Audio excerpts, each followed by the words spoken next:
minutes into the game, you're kind of thinking, oh, I'm going to have to change this at half time. It's never the game plan, Dave. The golden rule of management. Yeah. Yeah, it's a good intervention, isn't it? Great from the manager. intervention as a manager. Great intervention. Wasn't tactical. Didn't need to pick out the group. Maybe thinking, right, if I nail one player, the other players can hear that and see that. So therefore, they're probably going to think, Absolutely. I don't want to be the one getting nailed after the game. Surely there must be times where you feel like, I just want to get absolutely riled into this lot. Yeah, most of the time. That is the time. Yeah. No, but again, that's a different intervention, isn't it?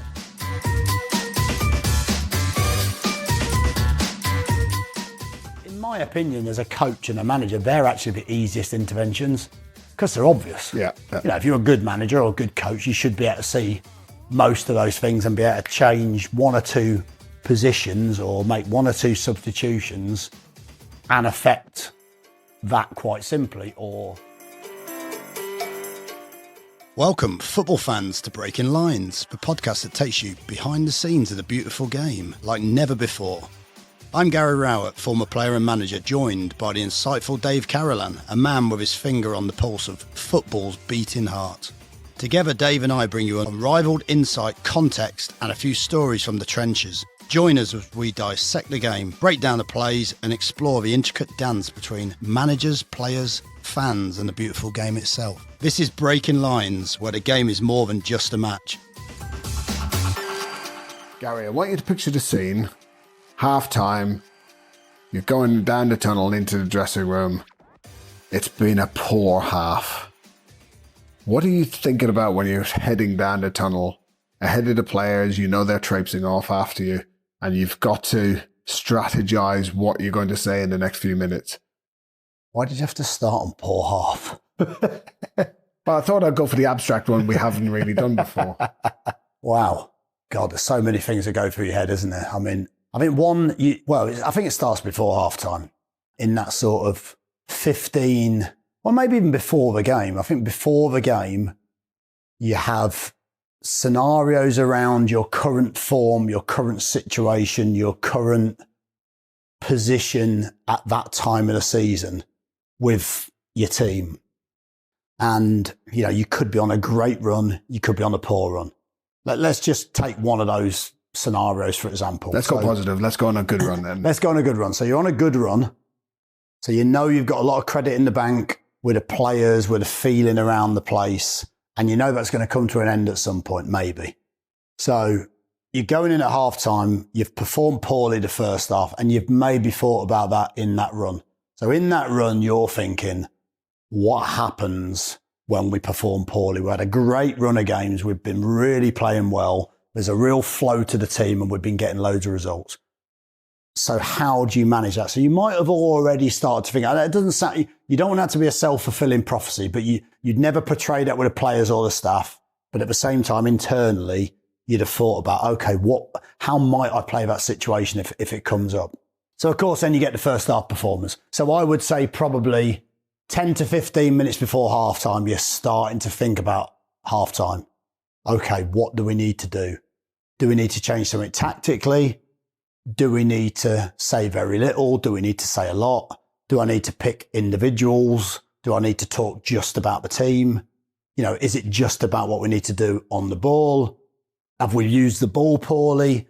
Have we been really poor off the ball? So I think you start to shape that vision of what halftime looks like.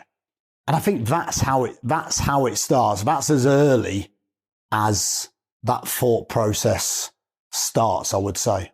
So you're saying obviously lots of things are spinning around in your head about, okay, is it going to be tactically? Is it going to be personnel that are going to have to be reflected upon? What about like the game plan? At what stage do you think it's not necessarily the players are playing poorly? Maybe it's your own strategy that you came up with before the game for how we were going to play or the team was going to play versus what the opposition have done to you. Have they changed formation or something like that? Are you also balancing those? And how early are you starting to question that? Is it like 10 minutes into the game, you're kind of thinking, oh, I'm going to have to change this at half time? It's never the game plan, Dave. The golden rule of management. Yes. No, of course it is. Yeah, look, I mean, you start the game straight away wondering whether the game plan's going to work. You know, you can see very early in a game. So yeah, you're spot on. Maybe 10 minutes into the half, you're already thinking, I might have to change this at half time. We've done it before where we've changed it before half time. You know, changed formation after 25 minutes. You know, it might have been 2-0 down. And you can just see it's clearly not working. For whatever reason, the opposition might have changed. The opposition might have turned up and played a new formation.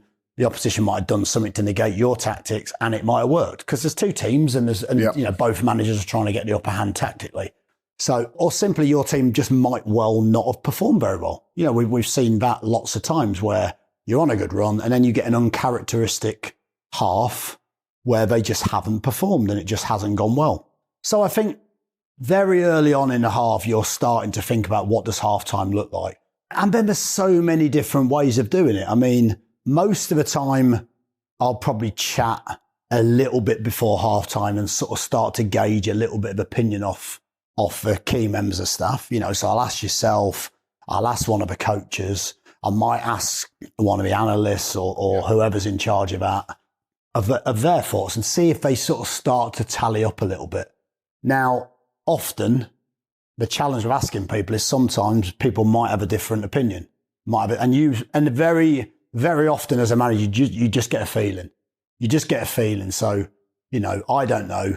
We're getting attacked down the right-hand side all the time, and the team just seems to be getting in. They're overloading that side. Yep. They seem to be getting in. They're creating a lot of chances. There's just something that you think, rather than what do we need to score more goals, it might be, right, I need to change something down that side to get a grip of the game to then give us even a chance to start to attack a little bit better or whatever that is to change the game. All those things go through your head. You chat about it to the staff. I'd often then go into the dressing room, walk straight through the dressing room, depends on where it is, but often you're walking straight through the dressing room into the manager's office, or you're walking straight into the manager's office and the lads go into a dressing room. I think usually one or two members of staff, you want one or two members of staff in the dressing room to just get a feel and a little taste and a flavour of what the players are saying and thinking. And then in the manager's office, you're then trying to strategise. And sometimes you'd ask opinions, sometimes you'd work out between you. Sometimes you'd just simply stay quiet and you just make a decision yourself and you wouldn't say a lot. I think there's so many ways in which you can intervene. Of course, that halftime scenario is just about right.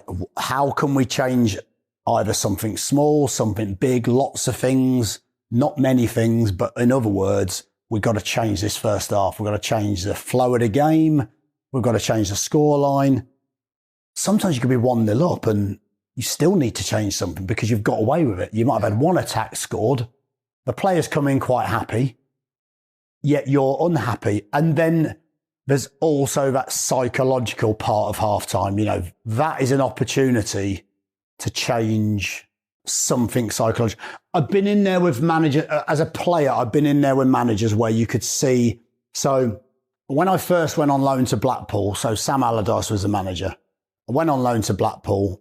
I played about 4 games from Everton, played about 4 games. And this one game I was playing centre midfield, I think against Brighton away when they're at the old, I think it might have been a bit the old Goldstone ground. Wow, I've only been to the Withdean.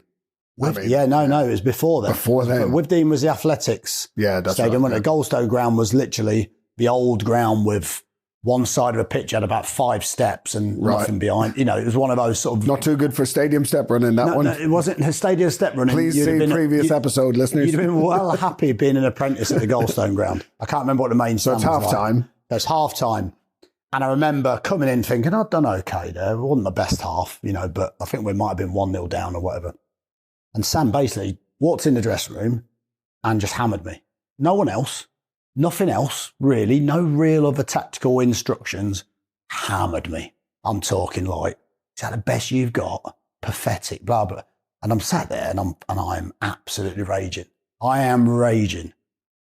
I'm going out second half, don't want to talk to anyone, not interested in anyone's got a bit like a big kid, got the ump. Yeah. But I'm thinking, right, I'll show you. And I went out second half and was really, really good second half. Well, I think I was anyway. Yeah. And we won the game. And about 3 days later, he walked down the corridor and went, "Oh, you weren't happy when I had a go at you, were you?" And he started laughing. And I knew at that point that he'd done it as a bit of a psychological way of just changing. Yeah, it's a good intervention, isn't it, from the manager? Great intervention as a manager. Great intervention. Wasn't tactical. Didn't need to pick out the group. Maybe thinking, right, if I nail one player, the other players can hear that and see that. So therefore, they're probably going to think, I don't want to be the one getting nailed after the game. Yeah. And I went out and made a big difference to the performance. So sometimes it doesn't have to be a massive, massive thing that can shape, an intervention at halftime. I've been there before where, as a manager, I've changed formation. I've changed the whole entire way that the team plays, and suddenly you're back in the game and you go and win the game. I remember us at Millwall playing against Luton, and I think I had to make a substitution after about 25 minutes, which was probably one of the hardest substitutions I've ever had to make, which was club captain. Yeah. And then I come in at half-time, we're changed to a back five, come in at half-time, club captain sat there devastated because, it's embarrassing for him and he doesn't want to be that player that gets took off. Or sorry, went from a 5 to a 4 rather. Yeah.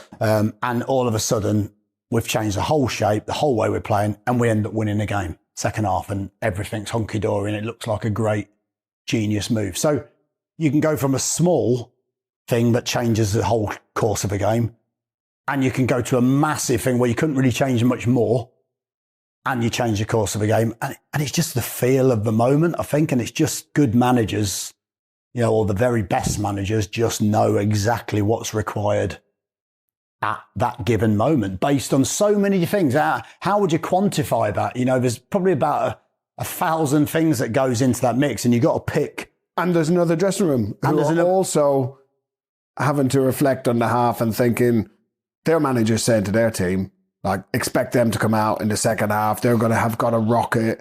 You got to be ready for the opposition coming at you now. And that also potentially changes the mindset of an opponent. Be ready for this new team that's going to come out. They're not going to play like that again. No, and I think, again, that's something that you've got to be across that, haven't you? So usually what you would do is one of your analysts would stay in the stand. Your analyst will come in at halftime and he might say, it's good work from the staff when they come in at halftime, say, right, they've got 2 substitutes warming up, so-and-so and so-and-so. We think they're going to bring them on. They're going to make 2 changes. So all of a sudden, if you've got that information midway through the half, you might also be able to start to give a message to your team that gets ahead of what the opposition might do. Yeah. So you might have seen them change change formation in the previous couple of games if they've been winning or losing or whatever that is. So let's say they're playing a 4, they're 1-0 up, you've had a poor half, and suddenly they're about to make a substitution to change to a 5 to make sure they can shore it up. That might change the way you attack and the way that you approach that next half. You might start fast and you might be able to pin them in. Now they've got a back 5, and you might be able to make that a little bit of a pressure first 10, 15 minutes. And, it allows you to get on top of that type of decision. So again, your staff working externally really well, trying to also sense what the challenges might be. You might have come into me and said, so-and-so struggling, there's always the performance team that ruins it, isn't it? That's what we're there for. But you might have come in already and said, listen, so-and-so's struggling. I don't think he's going to get through much more than 5 or 10 minutes. I asked the player, I'll give it a go. And you're thinking, well, I've already maybe used 2 subs, and now I've got to think about, do I use that substitute at half time? Because now that doesn't mean one of our allowed substitutions, because there's nothing worse than having 2 subs left and you've got to use one after 5 minutes of a second half. Yeah, so disaster. So absolute disaster. So, you might know the opposition manager, as in how they react. You've played against them many, many times before, and you know how they're going to react. So you have a feeling around that. But I think most of it really is, I've seen managers do it as a player where they don't intervene very much. And I think when you don't intervene a lot, then there's a risk that nothing changes. And I think you also get scenarios where you maybe over-intervene and you give the players too much information. So again, that's a balance, isn't it? That's a big one. So I think the golden sort of rule is you give the players maybe 4 or 5 minutes just to find their feet, let the sports science team come in, give them some drinks, give them some gels, give them whatever nutrition they want, whatever they sort of tailored to their individual needs, which is what you guys do. And then when you let them just almost breathe, then you've got to think about the timing of, sometimes you go in early because you've got to give a lot of information. Sometimes you might go in, you might leave it a little bit and then go in just for the last 2 or 3 minutes. Yeah. I think it depends on how much information. Do you need to show them something on a tactics board? Do you need to show them something on the TV? Because there's so many different ways to intervene, isn't there? Some managers, some teams show clips on a TV, which I think is really difficult. We've tried that, but I think it's difficult. If you get that clip wrong, and suddenly you're stood there as a manager trying to show something to a player that's not quite the right clip. Yeah, you're really reliant on your staff there to have lined that up correctly and know exactly what you want to show. Yeah, and I think what you do is during the first half, you might see if you can preempt little moments that you think are going to be the important ones towards the end of a half, that's when you start to say, right, load me up those 3 clips onto the iPad. And when I've said it, I might get one of the members of staff to then show it to that player. So let's say I'm talking to a midfielder and I say, right, I don't want you to keep dropping too deep. You're dropping on top of the back 3. Stay away a little bit. Let them press and just wait behind that first line so that we can almost invite that press and we can try and play through it. So you might show that. Once I've said it, then certain player might need that to come to life on an iPad and sit and go, okay, yeah, I understand what you're saying now. Perfect, yeah. Everyone's different, aren't they? I'm not a massive certain player learns that way, certain player. Yes, I think that's right, but I also think different circumstances dictate different methods of showing it, So you said there about maybe giving it a bit of time. What about the times? Is it ever right on the tip of your tongue that you're basically waiting for the players to get in and just emotionally you want to get stuck into them? Or is the modern player not really ever exposed to that anymore? We hear a lot about managers who are very, very astute in just taking their time and doing exactly what you said there. Everybody else gets their stuff sorted, sports science, medical and all that. And then there's almost a coaching period right at the end of the half. Surely there must be times where you feel like I just want to get absolutely riled into this lot. Yeah, most of the time. That is the time. Yeah. No, but again, that's a different intervention, isn't it? Yeah. And I think what's really interesting is you can do a great tactical intervention. You can have a positive intervention where you're talking to the team and saying, listen, what we've done is great. Just keep doing it. Think about when we've done that well. That's what we've got to do, and we've got to do it a little bit better. So there's different ways of intervening, I think, or stepping in to get the desired results. Changing formation, like we spoke about, the big chunky things that really make a difference if you're not playing well. Those little positioning of players to try and exploit space or whatever that is, whether that's defensively or offensively. But I think there's also that psychological intervention and I've read some great stories of managers who come in and don't say anything and walk out. And they've got the desired result, but the players are sat there going, he's annoyed or wow, or whatever that is. And they've done it and they've worked it out for themselves and have had to go and be motivated in a different way to go and play. And they've won the game second half. And you think, well, the manager's done nothing. But he's done something, he's purposely. He's had an effect. Done something different to what he would normally do. So it's had an effect. And then there's the other time. I think Ronan Keating had a song, didn't he? You say it best when you say nothing at all. Just more Irish lilt. More Irish songs, yeah. This EP is going to be unbelievable. I can and Ronan Keating. Theme to the social media nowadays. Okay. So, but again, but that's true. That is a factor. And then you've got the flip side to that, where you're going to almost put on a little bit of an angry show at half time. I know that doesn't sound very genuine, but what I mean by that is at that moment, you're angry at the players, but you're maybe going to get even angrier just to rile the scenario up. And I think, that if you've played really poorly and you think, right, I've got to do something, we look like we've just not got going. The warm-up was... Excellent. Is the word you're looking for. But the players weren't. Yeah. And you've come in and said the tempo of the warm-up was poor. Yeah. And I've had to get after a few in the tempo. So sometimes it can start from earlier. the performance then ends up being poor first half. And occasionally, you've had a long journey, let's say on a Wednesday night, and it's a Saturday home game, and it just doesn't seem to be the right energy in the crowd. Everywhere just seems to be lacking energy. No spark. And we've all been involved in those games. So you've got to give it a spark. And the way you choose to do that is you're going to get after a few of the lads. And I would say if you're going to get after a few of the lads, if you're going to be individual, try and go for the big hitters first, because that's going to have a bigger effect on the group. Yeah. Sometimes you might warn those big hitters it's coming. If you've got a real trust in the player. So I might say to the captain, listen, I'm coming after you. Just take it on the chin. I'm coming after you. Or it might be 2 or 3. I'm going to go with the big characters in the group, and I'm going to go for it. Or you might just keep it generic as a group. I think whatever you need to do to get that reaction from the group, the key players, the ones are going to drive it second half. And I think, there's so many different ways of doing it. But listen, tactically, I think they're the easiest interventions, because that is just a black and white. We're not passing the ball very well in the build-up.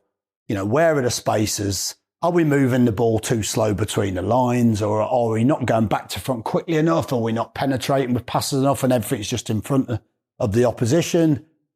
Is one winger not giving enough width and he's always coming inside and everything's too central? So in my opinion, as a coach and a manager, they're actually the easiest interventions because they're obvious. Yeah. If you're a good manager or a good coach, you should be able to see most of those things and be able to change 1 or 2 positions or make 1 or 2 substitutions and affect that quite simply, or, whatever that is. I think the hardest interventions are the psychological interventions that, are so character specific, are so player specific. Yeah, you can't at the same time deliver 11 different team talks for each individual character and what they need and how they like to be communicated with. You're going to have to use your 2, 3, 5 minutes effectively, get across all the tactical information or the psychological or both or whatever, mix it up. But it's a lot easier when you're winning at half-time. Surely it's just sweetness and light. Well done, lads. Back out you go. But then you've caught me out so many times where I'll be expecting some way of you potentially dealing with it, and then you'll have gone the other way. Yeah, because again, sometimes you have to go with... I found some of the worst performances I've ever had as a manager and a team and staff are the ones where you've played okay, you're on a good run, you might be 1-0 up at half time, and you think it's done. And you just say, yeah, more of the same. And you go out second half and it's just not enough. It's not enough to win the game. And suddenly the game changes and you end up maybe losing the game. So I think, when you're playing really well, if you're playing really well, they're the easy ones. If you're not playing so well, but you're winning, I think they're the ones where sometimes you might make a decision to go in and give them a rocket in that sense to make sure that second half they go out there and perform. Yes. Do you know what I mean? You might go in at half time and you're losing and playing badly, and you might actually be really calm and quiet. I've done it before. Remember we played Wickham and we were 1-0 down at half time. I'm not going to mention the crystal ball or anything because you've inherited that recently. Yes, I won't go into that story. Crystal ball will come out on another episode. Dave's crystal balls. Maybe not. Maybe not. And I've gone in at half time and I don't know whether everyone's expecting something. I've been so sure that the opposition, if we go and get the next goal, I've been so sure we win the game. The opposition have maybe not been on a very good run. Maybe they concede a lot of goals late on. Maybe they've not been very good at home when they've gone ahead or whatever that, or maybe they haven't won for so long, they're going to get nervous as the longer that lead's held or whatever. And I've gone and took a massive gamble. I remember that game distinctly where I went in and I said, go and score the next goal and we win 2-1. Simple. And I don't think I've said an awful lot more than that. I might have given a few tactical pointers and I've pinned my hopes on that happening. We score the next goal. So, of course, now what are the players now thinking? The players in their head are thinking, right, even though it's an obvious thing to say in some ways, even though it's an easy thing to guess, the gamble I took was I thought the likelihood it would happen. And then you're thinking about how powerful that's going to be for the next 2 weeks, 3 weeks, 4 weeks, 5 weeks. Well, there was another great example of that when we went to Swansea, and I think we were 2-0 down at half time, and you distinctly said, we will draw this game or we will win this game. Right. And it also culminates in one of the great offloadings of the bench when in the 4th minute of injury time, we equalised to go 2-2. And again, it was just knowing that essentially, even though we hadn't played particularly well and we had seen probably about 4% of the ball, that the players knew to stick in the game, that, to keep going. Eventually our chances would come. And if we were able to take them or create them, that we would have an opportunity. And again, that was, really insightful in terms of just projecting what could happen. And that's all the players needed to believe in. And then when it comes true, whatever said at halftime, if it comes true and comes to pass, it looks genius. It's crystal ball moment. Yeah, but again, it's another great point you make. But it's you're almost trying to project something that if it gives the players belief. Yeah. It's something that gives the players belief. So I think they're the ones where you're losing. You don't just need a way of getting back in the game. You need to know that if something else happens, i.e. you go 2-0 down, they still have the belief and they still keep doing the things that they're trying to do. Because we've all seen it where you can say what you want at half time. You can have a great master plan. You can see the next goal and your team almost gives in. It looks like the team gives in a little bit. There's nothing worse, is there? Because sometimes even if you can get the team fighting till the end and it ends up 2-1 or 2-2 or whatever it is, that has a massive effect on the next game and the next game and the next game. So I think you're trying to create a storyline all the time, aren't you, as a manager? And that's hard. And that half-time interval is the easiest way of doing it. It's probably different now, isn't it? Because back when we first started in the game, I've seen players fighting at half-time. I've seen manager and player fighting at half-time. I've seen manager and staff fighting at half-time. Okay. But do you know what I mean? Save this not content. necessarily physical fights, but, different types of debates and arguments. And sometimes that can have a psychological effect on the group. It's just something that lifts the malaise or whatever it is. And maybe some of those were staged. But I think half-time is not just half-time. It's not just 15 minutes to have a bit of a breather. It's not just to have old-fashioned slice of orange.